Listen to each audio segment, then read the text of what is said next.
Every human being, at some point in life, comes face to face with the greatest question.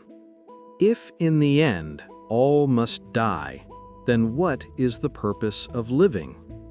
That question echoes like a voice from the abyss, pulling the heart downward and making every effort and every dream feel fragile. We may attempt to forget it through work, fleeting pleasures, or illusions society creates, yet deep within the heart, the unease remains, like a fire that never goes out. What we are confronting is not only the fact that the body will perish, but also the fear that life itself has no meaning, that everything we cherish will eventually dissolve in the flow of impermanence. But this question is not new.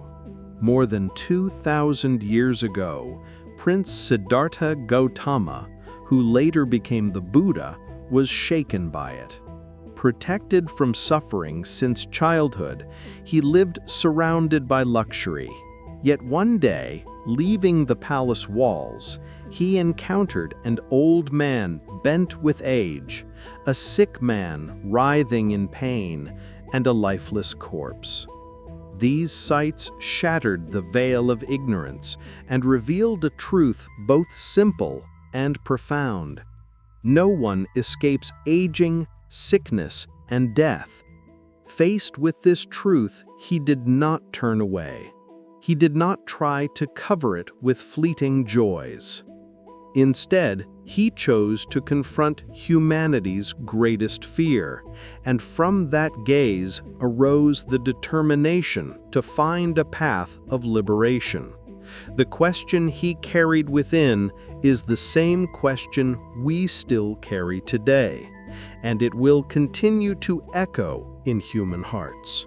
What matters is not avoiding the question, but daring to enter into it, to discover that even in darkness, a path can shine.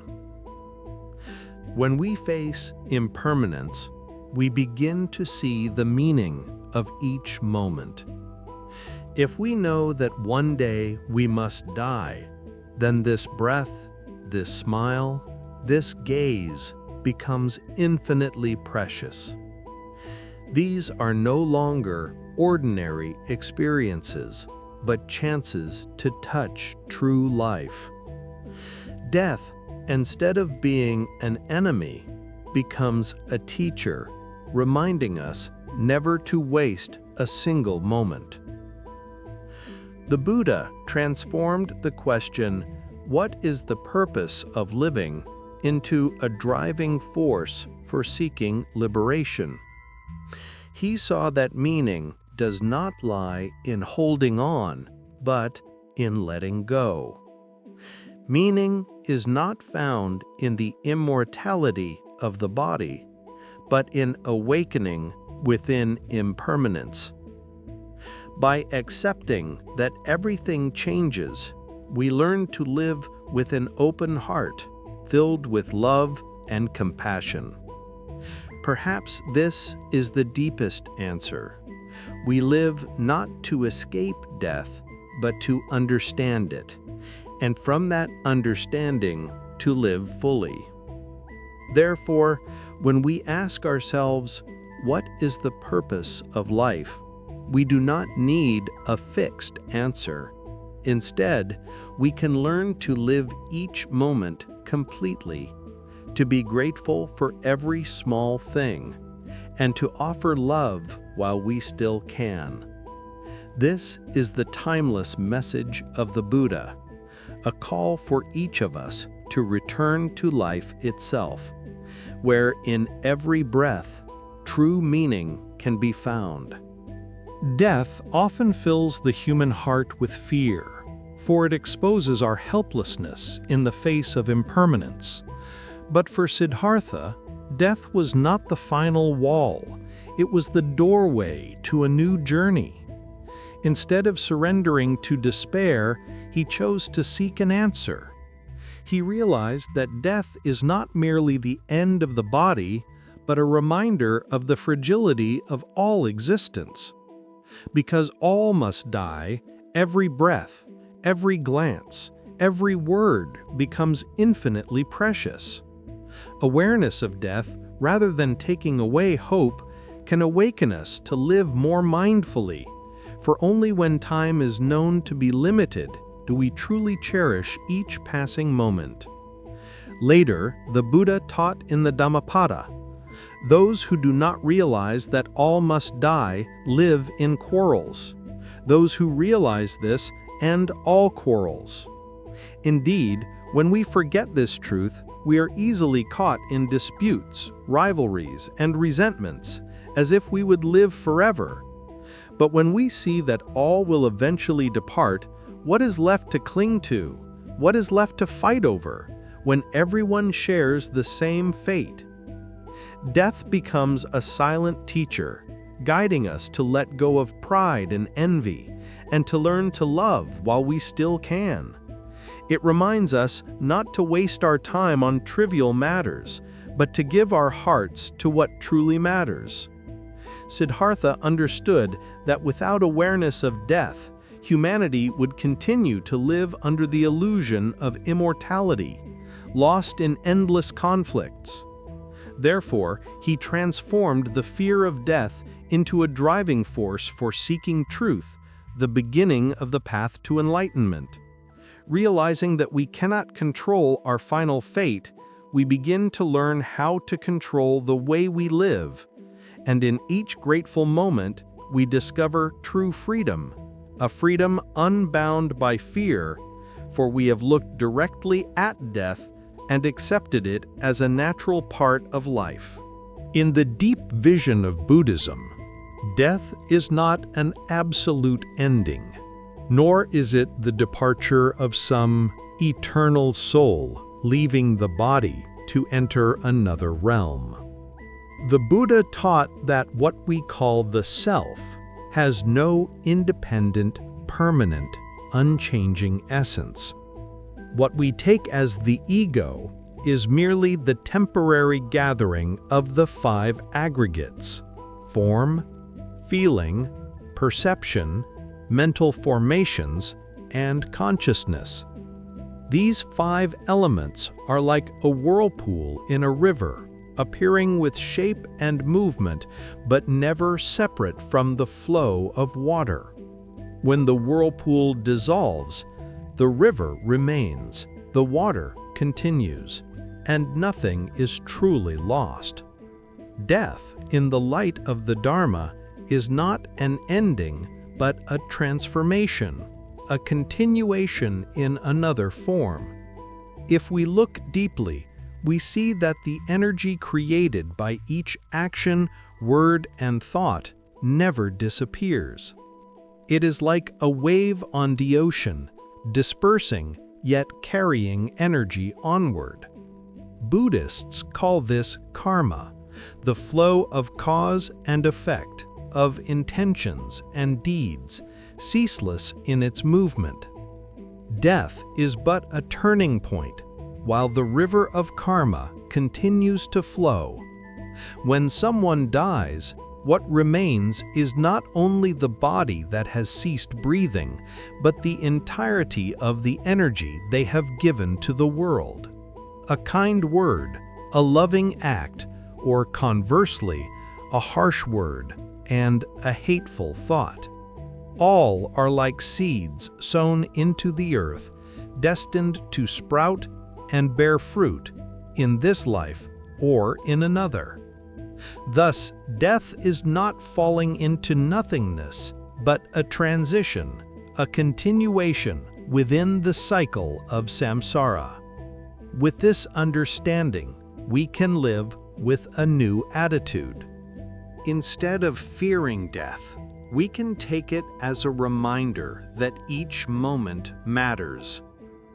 If every thought, action, and word carries energy forward, then living mindfully means planting wholesome seeds in the universe, so that when this body dissolves, waves of goodness still ripple outward. The image of a candle helps illustrate this. When one burning candle lights another, the flame passes on, yet no soul moves between them. It is simply the continuation of energy.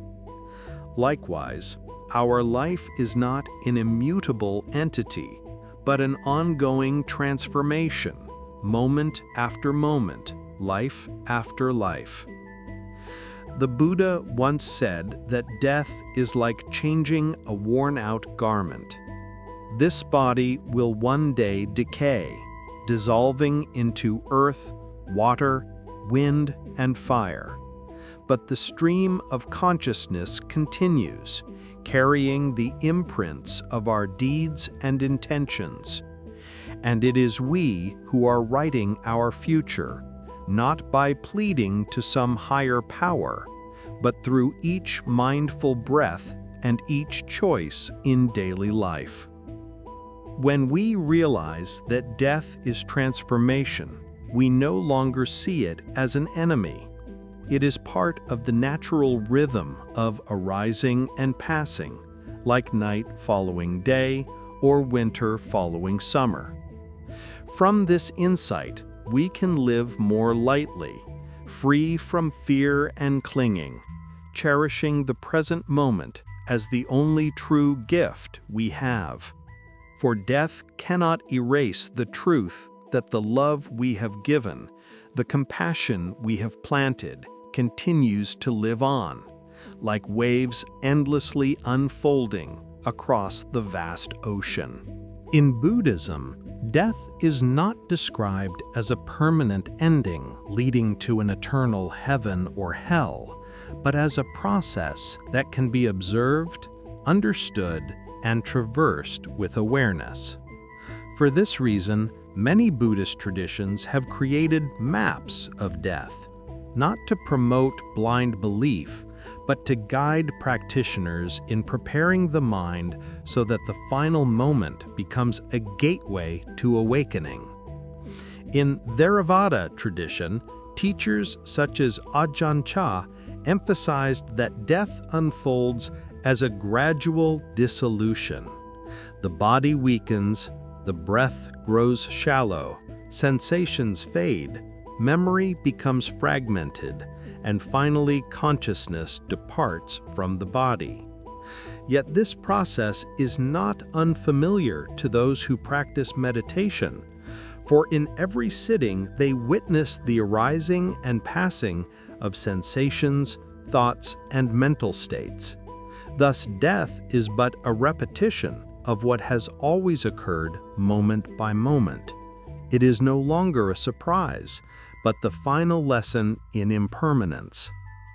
In Tibet, masters such as Dilgo Khyentse Rinpoche remained in meditation for days after the heart had stopped, demonstrating the state of clear light described in texts like Poa and the Bardo Todol. This is not magic, but the fruit of sustaining awareness throughout the dying process. As the body dissolves, the mind abides in its inherent clarity, undisturbed by fear, and death becomes the door to union with the true nature of reality. The Zen tradition approaches death with calmness, sometimes even with humor. Many Zen masters left farewell poems that are both simple and profound, smiling at the gate of impermanence. For them, death is merely the fading of the illusion of a fixed self. Once the self is seen as empty of essence, what is there to lose? What is there to fear? Death becomes a playful expression of no self, and the practitioner departs with serenity. In the Pure Land tradition, for those without the opportunity to cultivate deep meditation, death can still be peaceful through faith and surrender. Ordinary people may pass away gently by chanting the name of Amitabha, entrusting themselves entirely to his infinite compassion and vows. Rather than relying solely on their own efforts, they take refuge in other power, and that trust becomes the sail that carries them across the ocean of samsara to the shore of peace. Though these maps of death differ in form, they share a common essence. Death is not an ending, but an opportunity to live with awareness, to release illusions, and to return to the deepest truth of existence. The true meaning of death in Buddhism does not lie in fear or despair, but in its power to mirror the way we live. All traditions, whether Theravada, Tibetan, Zen, or Pure Land, converge on one point. Death is not a meaningless collapse, but a profound lesson in how to live. When we know that life is finite, that this breath may be the last, we no longer waste our time on trivial matters. Hatred, greed, and conflict all lose their weight when placed in the light of impermanence. Instead of holding on to resentment, we learn to let go. Instead of hoarding endlessly, we learn to share. Instead of competing and fighting, we learn to listen and love.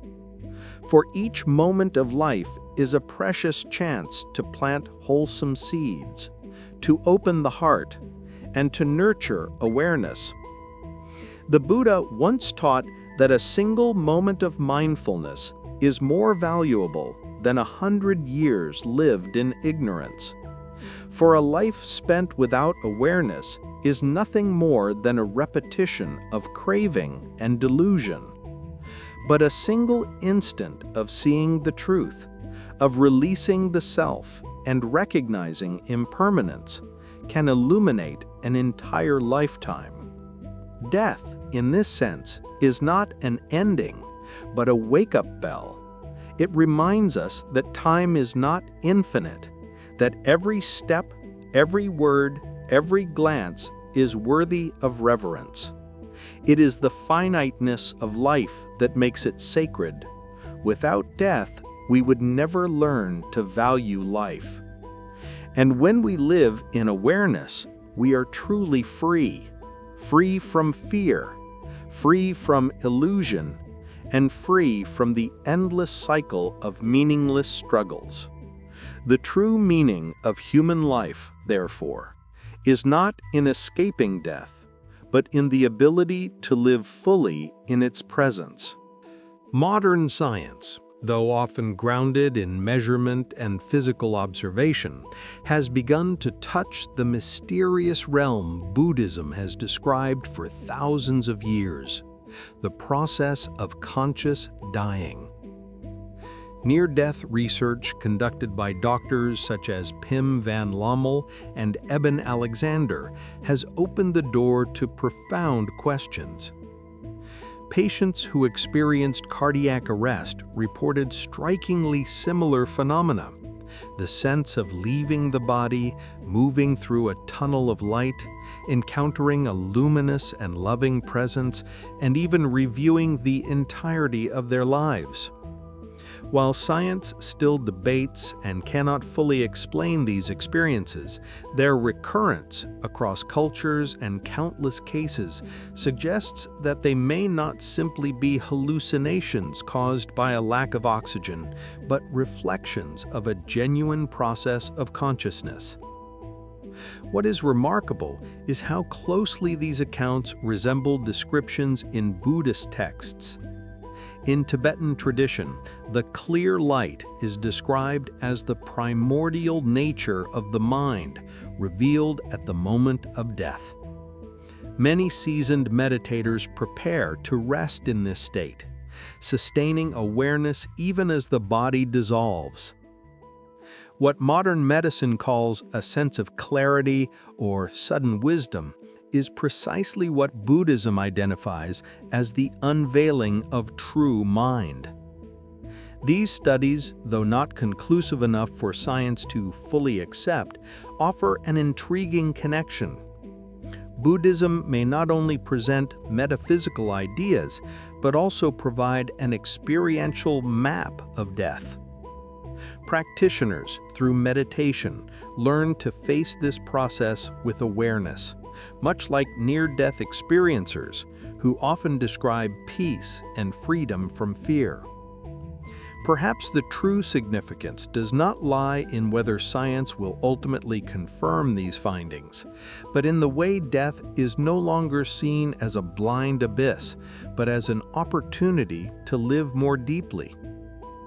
Knowing that some have glimpsed light within death, we too can learn to find light within each moment of life, so that when the final moment comes, we may step through with a smile, free of fear.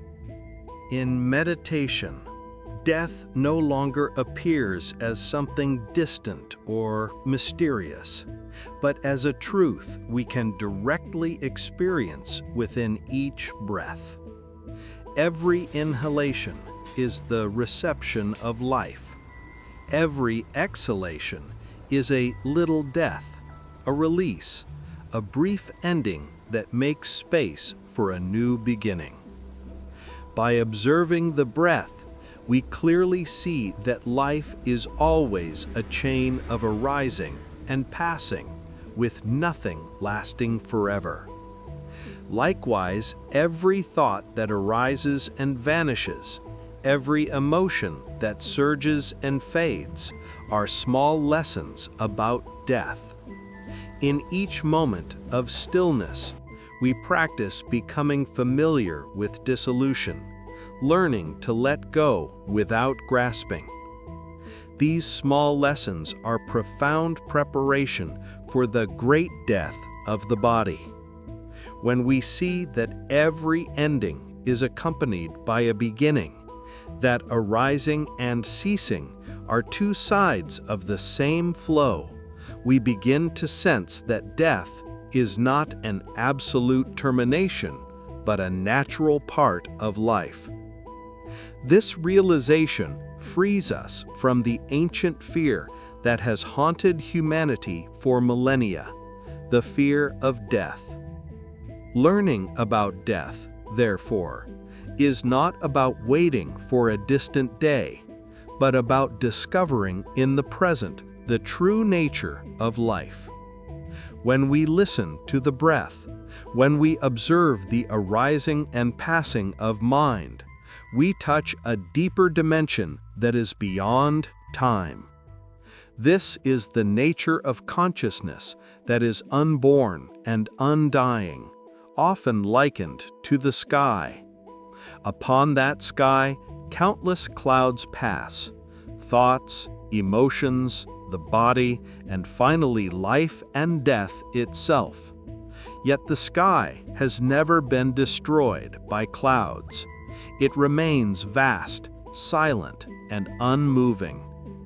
When we connect with that ground, we realize that death is only the dissolution of temporary forms, not the disappearance of the deeper essence.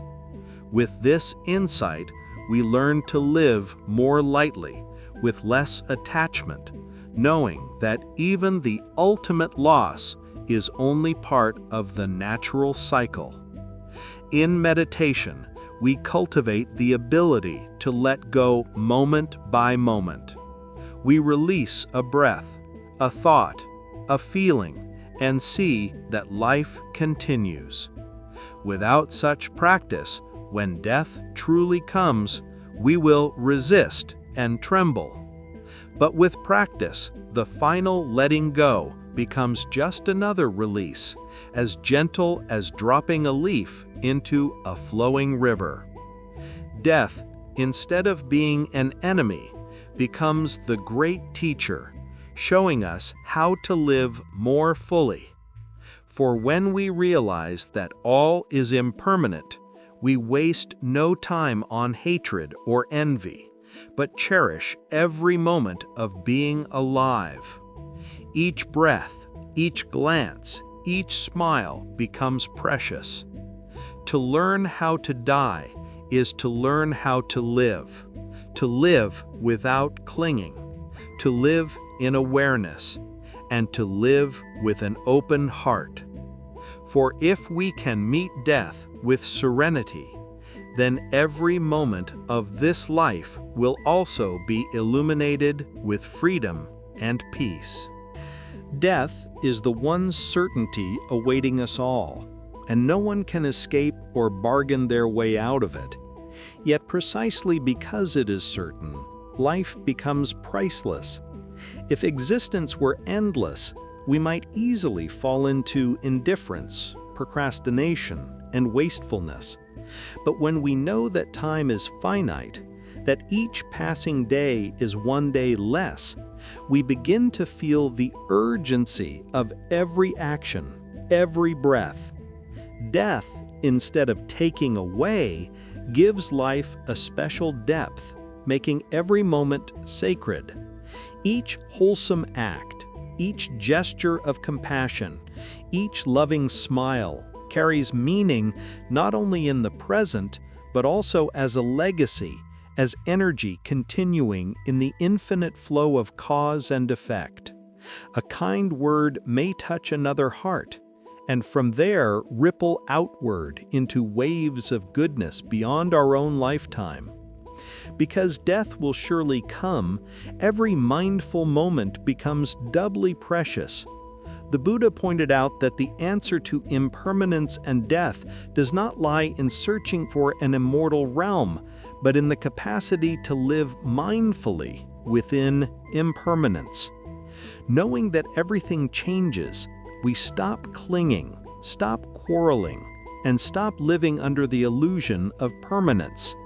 Instead, we learn to let go and cherish the present, for the present is the only thing we truly possess.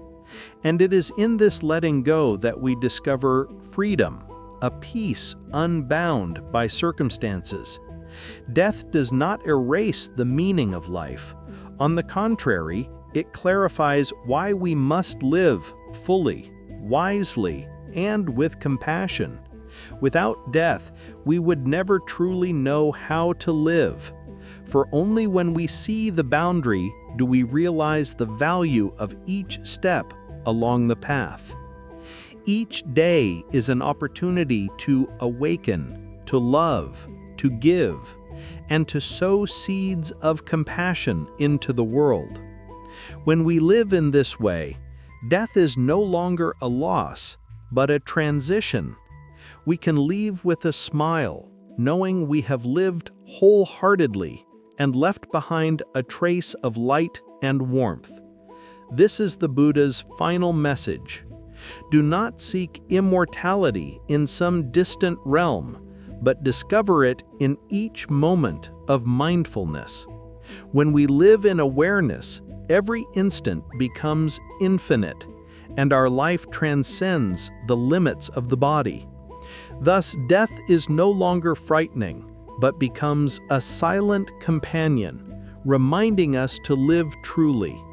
It urges us to release what is unnecessary, to conserve our energy for what matters most, opening the heart, cultivating wisdom, and dwelling peacefully in the midst of impermanence.